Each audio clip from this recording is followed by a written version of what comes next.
Hello friends, ਅੱਜ ਮੈਂ ਤੁਹਾਡੇ ਲਈ ਲੈ ਕੇ ਆਈ ਹਾਂ ਸਵਰਗ ਔਰ ਨਰਕ की कहानी। अगर वीडियो पसंद होवे तो इसमें लाइक शेयर और कमेंट करना ना भूलियो तो चैनल को सबसक्राइब कर दियो। एक बुजुर्ग औरत मर गई। यमराज उसे लेने आए। औरत ने यमराज से पूछा, आप मुझे स्वर्ग ले जाएंगे या नरक? यमराज बोले, दोनों में से कहीं नहीं। तुमने इस जन्म में बहुत ही अच्छे कर्म किए हैं, इसलिए मैं तुम्हें सीधे प्रभु के धाम ले जा रहा हूँ।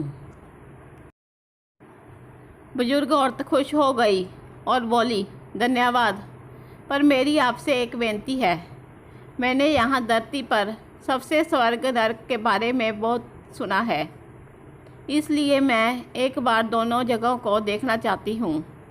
यमराज बोले, तुम्हारे कर्म अच्छे हैं, इसलिए मैं तुम्हारी यह इच्छा पूरी करता हूँ।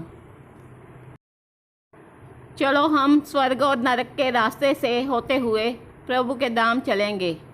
दोनों चल पड़े। सबसे पहले नरक आया। नरक में बुजुर्ग औरत ने ज़ोर ज़ोर से लोगों के रोने की आवाज़ सुनी। वहाँ नरक में सभी लोग दुबले पतले और बीमार दिखाई दे रहे थे।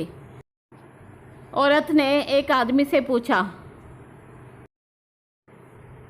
यहाँ आप सब लोगों की ऐसी हालत क्यों है?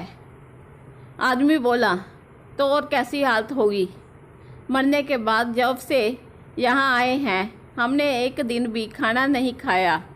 भूख से हमारी आत्माएं तड़प रही हैं। बुजुर्ग औरत की नज़र एक विशाल पतीले पर पड़ी, जो कि लोगों के कद से करीब 100 फीट ऊंचा होगा। उस पतीले के ऊपर एक विशाल चम्मच लटका हुआ था। पतीले में से बहुत ही शानदार खुशबू आ रही थी। बुजुर्ग औरत ने उस आदमी से पूछा, इस पतीले में क्या है? आदमी मायूस होकर बोला, ये पतीला बहुत ही स्वादिष्ट खीर से हर समय भरा रहता है। बुजुर्ग औरत ने हैरानी से पूछा, इसमें खीर है तो आप लोग पेट भर के खीर खाते क्यों नहीं? भूख से क्यों तड़प रहे हैं? आदमी रो रो कर बोलने लगा, कैसे खाएं? ये पतीला 100 फीट ऊंचा है। हम में से कोई भी उस पतीले तक नहीं पहुंच पाता। यह सुनकर बुजुर्ग औरत को उन पर तरस आ गया। सोचने लगी, बेचारे खीर का पतीला होते हुए भी भूख से बेहाल हैं। शायद ईश्वर ने इन्हें यही दंड दिया है। अब यमराज बुजुर्ग औरत से बोले, चलो हमें देर हो रही है। दोनों चल पड़े। कुछ देर चलने पर स्वर्ग आया। वहाँ पर बुजुर्ग औरत को सबके हंसने और खिलखिलाने की आवाज़ सुनाई दी। सब लोग बहुत खुश दिखाई दे रहे थे। उनको खुश देखकर बुजुर्ग औरत भी बहुत खुश हो गई।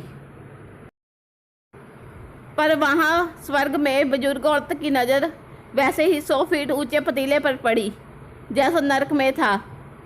उसके ऊपर भी वैसा ही चम्मच रखा हुआ था। बुजुर्ग औरत ने वहाँ लोगों से पूछा, इस पतीले में क्या है? स्वर्ग के लोगों बोले, इसमें बहुत ही स्वादिष्ट खीर है। बुजुर्ग औरत हैरान हो गई और उनसे बोली, पर ये किला तो 100 फीट ऊंचा है, आप लोग इस तक पहुंच ही नहीं पाते होंगे। उस हिसाब से तो आप लोगों को खाना मिलता ही नहीं होगा। आप लोग भूख से बेहाल होंगे। पर मुझे तो आप सब बहुत खुश लग रहे हो। ऐसा कैसे? उनमें से एक व्यक्ति बोला, हम सब लोग तो इस पतीले में से पेट भरकर खीर खाते हैं। औरत बोली, पर कैसे? पतीला तो बहुत ऊंचा है।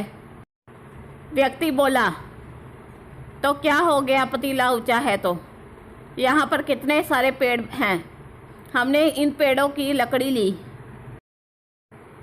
उसको काटा और एक विशाल सीढ़ी का निर्माण किया।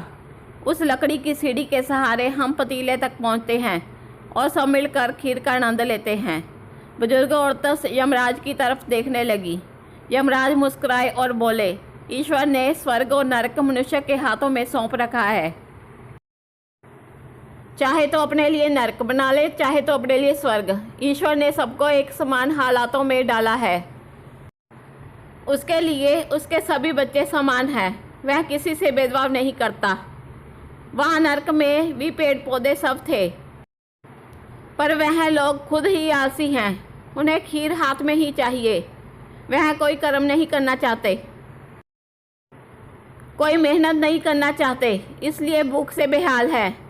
क्योंकि यही तो ईश्वर की बनाई इस दुनिया का नियम है। जो कर्म करेगा, मेहनत करेगा, उसी को मीठा फल खाने को मिलेगा। स्वर्ग के सपने छोड़ दो, नरक का डर छोड़ दो। बस आपकी वजह से किसी का दिल ना दुखे, इतना सोचो और बाकी सब कुदरत पर छोड़ दो।